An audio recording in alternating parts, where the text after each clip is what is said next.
Gnothi Seuton, love, peace, blessing, prosperity, abundance, health, all of the joyous, wonderful blessings that are good and happy to you and your family in ever increasing exponential value.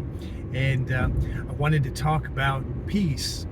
And with peace, sometimes when we get into energy practices and when we're becoming aware of our consciousness, sometimes it's advised to just to simply recite a peace mantra, to do a peace mantra, whether it's Shanti or Shalom, or a lot of times Om is used as a peaceful mantra, or Om Mani Padme Om.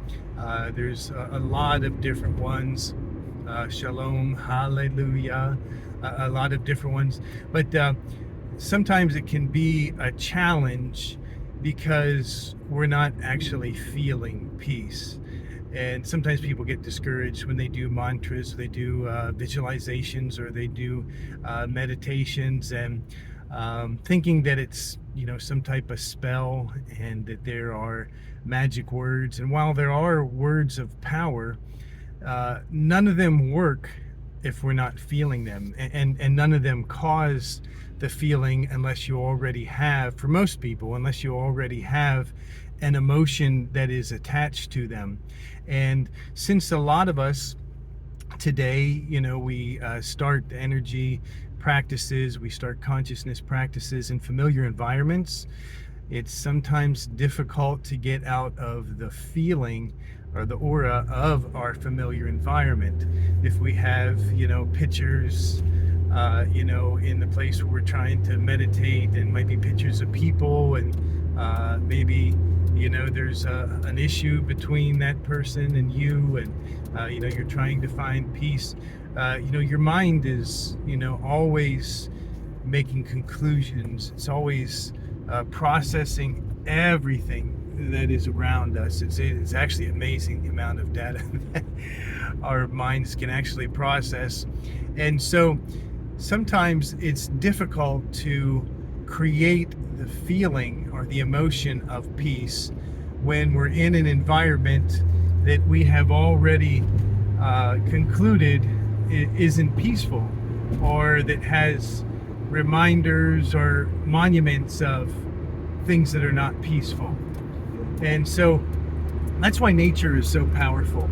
I was just as I was driving, I looked over to the side, and I saw two little rabbits, and they were just kind of hopping around, eating, being aware of what's around them, and just seeing wildlife like that in its natural environment, that can create the feeling of peace.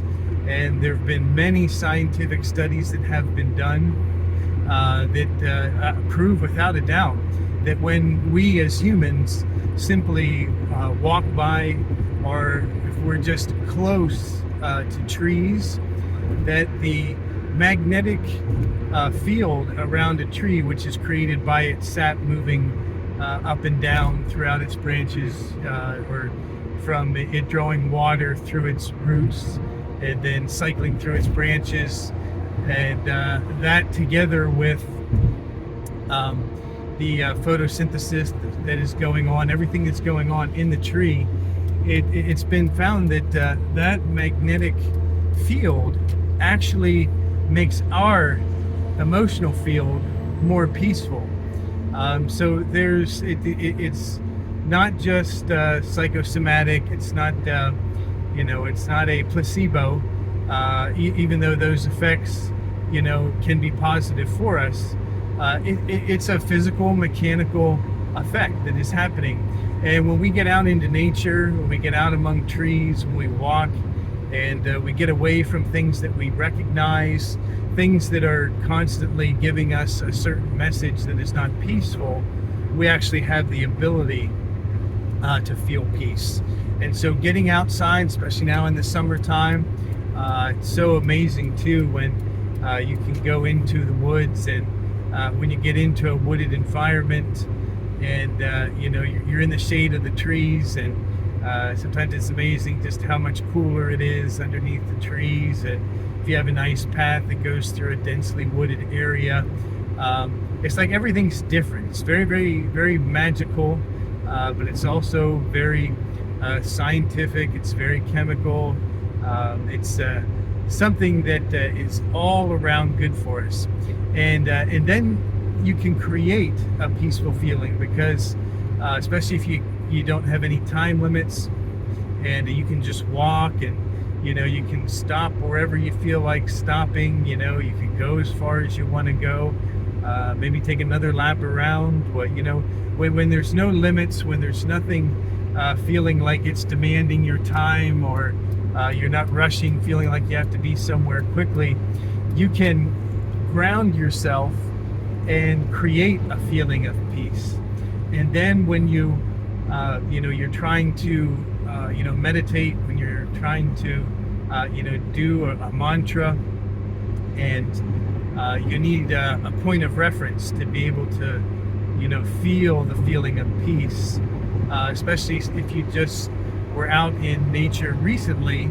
It's easy to go back in your mind. It's easy to remember those sights that you saw, those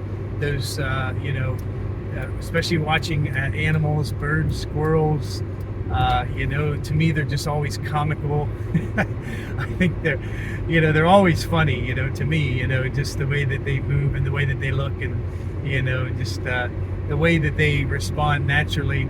And sometimes that can, make you laugh. And, and when you can return to those moments, when you can remember the sound of natural running water, the sound of the wind through the trees, the sounds of birds singing, and then you can bring that into your meditation when you're in your regular environment. It helps you to create the feeling of peace.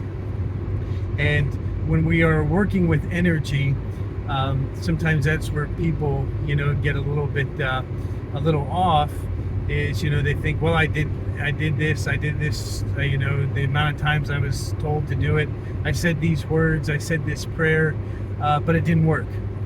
And that's why, because the feeling, it was not created in you. You weren't able to create the feeling. And that's not a judgment. The world that we are living in now, especially if we're plugged into mainstream and the mainstream influence, and if we're a mainstream species, there's disturbance. There's disturbance in the force, and it's almost, some would say, designed for you to be unable to even have peaceful thoughts or peaceful thinking. But when you can contact and be in contact with Mother Nature, when you can have reality, not just something that someone said. Someone may have said something, oh, this is that, and it's going on here, and it's going on there, and it's bad. But you don't know. I mean, you weren't there. You didn't experience it. You don't know what was really said. You don't know what the person really meant. I mean, how many times have we personally said things that people misunderstood and took the wrong way, and it was completely the opposite of what we meant? And so it doesn't matter how famous a person is, or if they're in politics, or whoever they are. Of course, the same thing happens to them. And of course, people who want to spin other people's words to meet their own agenda, do that. But that's the cool thing about nature. It doesn't speak English. It isn't trying to, tell us something. It isn't trying to make us believe something. It just is, because it is energetically. It is who it is naturally. And just getting out there, being among the trees, being in Mother Nature, it is a good influence on us, and it can become a good reference point for us to be able to connect to the true feeling of peace. And then we can use that feeling, and then we can use our mantras or our spiritual practices to be able to multiply it after we have created it in our hearts first. So love, peace, blessing, prosperity, healing, health, wealth unto you and your family in ever exponential values. Ginothi Seutan.